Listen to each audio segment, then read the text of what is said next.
Quelles sont les lésions les plus fréquentes chez le footballeur? Donc chez le footballeur, les lésions au niveau du genou qui sont les plus souvent rencontrées sont les lésions au niveau du ligament latéral interne. Donc c'est un des stabilisateurs du genou qui empêche le genou d'aller vers l'intérieur. Nous pouvons retrouver également chez le footballeur les tendinites rotuliennes. Donc c'est une inflammation près de la rotule. Donc ça c'est souvent rencontré chez les joueurs qui sont amenés à souvent sauter, comme le gardien de but, comme les défenseurs centraux, comme les attaquants de pointe également. Donc ça, c'est une lésion qui est rencontrée. On retrouve également chez le footballeur la lésion du ligament croisé antérieur. Donc c'est le ligament qui est à l'intérieur du genou et qui empêche la translation du tibia vers l'avant.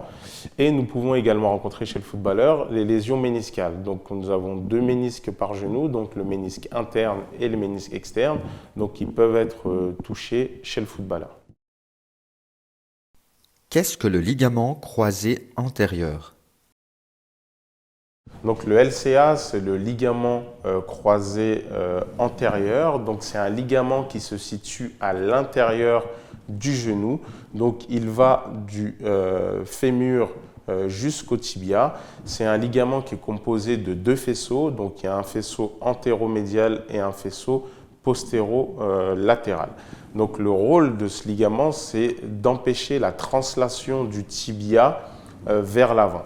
Donc souvent, on entend à la télé ou on lit dans les magazines, tel footballeur s'est fait les croisés.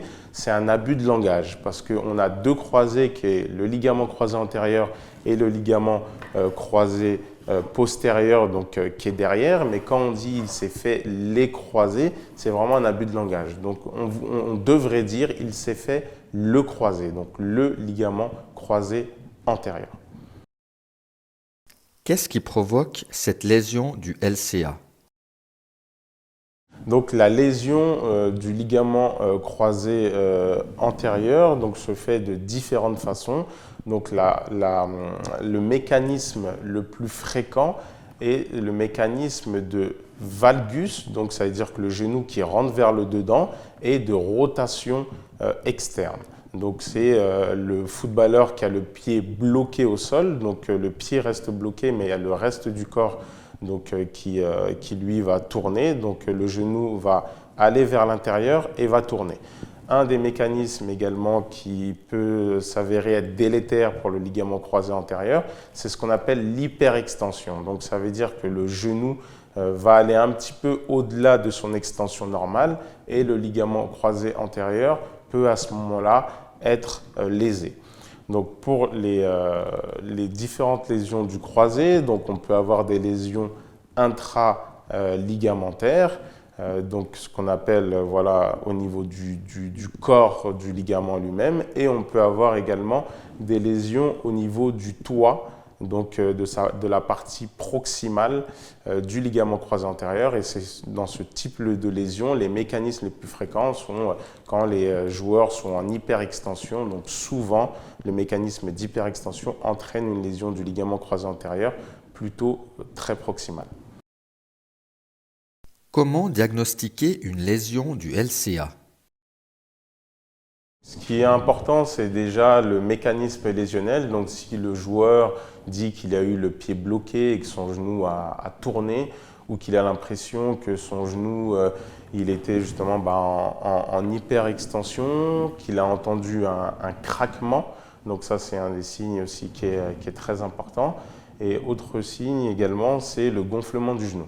Mais c'est important de comprendre qu'on peut avoir une lésion du ligament croisé antérieur avec un genou qui n'a pas spécialement gonflé.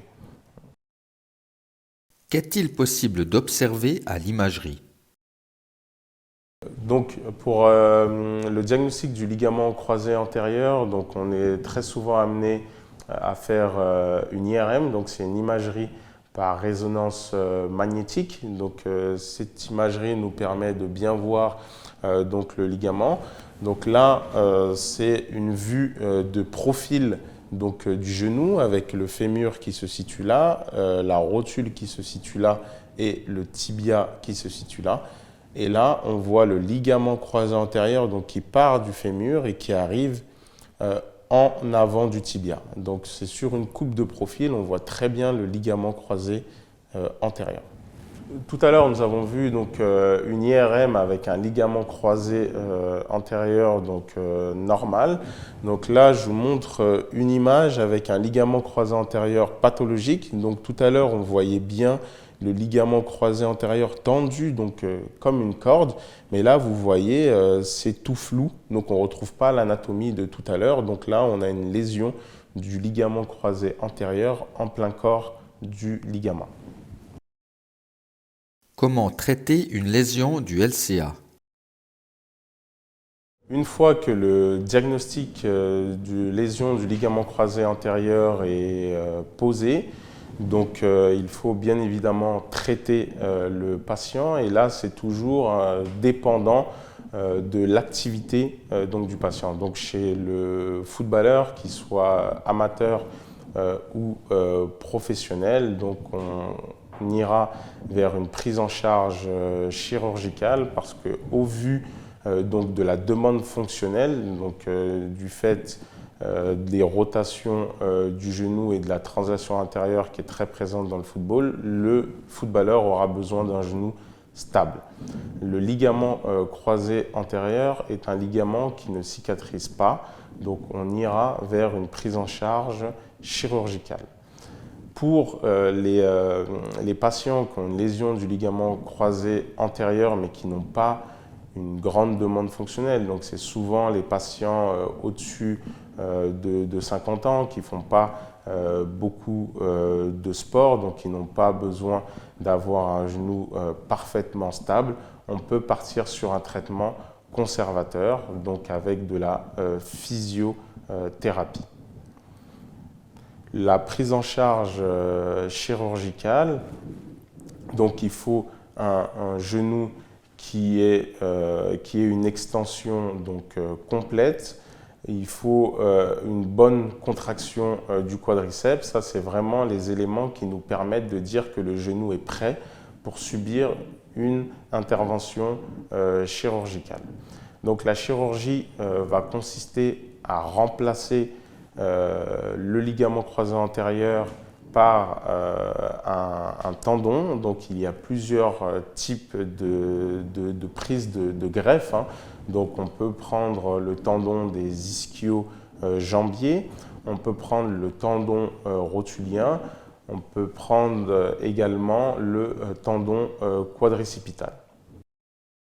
Comment se passe la rééducation après la chirurgie? Après la prise en charge chirurgicale, donc il y a une période de rééducation. Donc la rééducation est longue. Donc dans les premiers jours après l'opération, donc le joueur reste tranquillement à la maison à glacer son genou. 10 jours après l'intervention, donc on commence les séances de physiothérapie. L'objectif, c'est de retrouver donc, les amplitudes articulaires complètes du genou et de commencer à muscler donc, les muscles autour du genou, donc le quadriceps et les ischio-jambiers. Est-il possible de reprendre le sport après une chirurgie? Par rapport aux suites et à la reprise du sport, donc, ce qu'il faut vraiment retenir, c'est qu'à 1 mois après l'opération, on a un genou qui est normal, donc on peut marcher, on peut conduire et on peut faire également du vélo d'appartement. Pour la reprise de la course, donc c'est à 3 mois post-opératoire et à 4 mois post-opératoire si il y avait des lésions méniscales associées avec des ménisques qu'on a dû suturer. Pour la reprise des sports sans pivot, donc on part sur 6 mois post-opératoire. Et pour la reprise des sports pivot-contact, donc le football, ce serait 9 mois post-opératoire. Donc la longueur de cette rééducation est essentielle parce qu'on va remplacer un ligament par un tendon et il y a un phénomène qu'on appelle la ligamentisation du tendon qui prend entre 9 et 12 mois. Donc il faut protéger cette greffe tout au long des mois qui suivent l'intervention chirurgicale. Reprendre dans les premiers mois l'activité sportive serait très dangereuse pour la greffe qui vient d'être implantée et le risque serait que la greffe se rompt.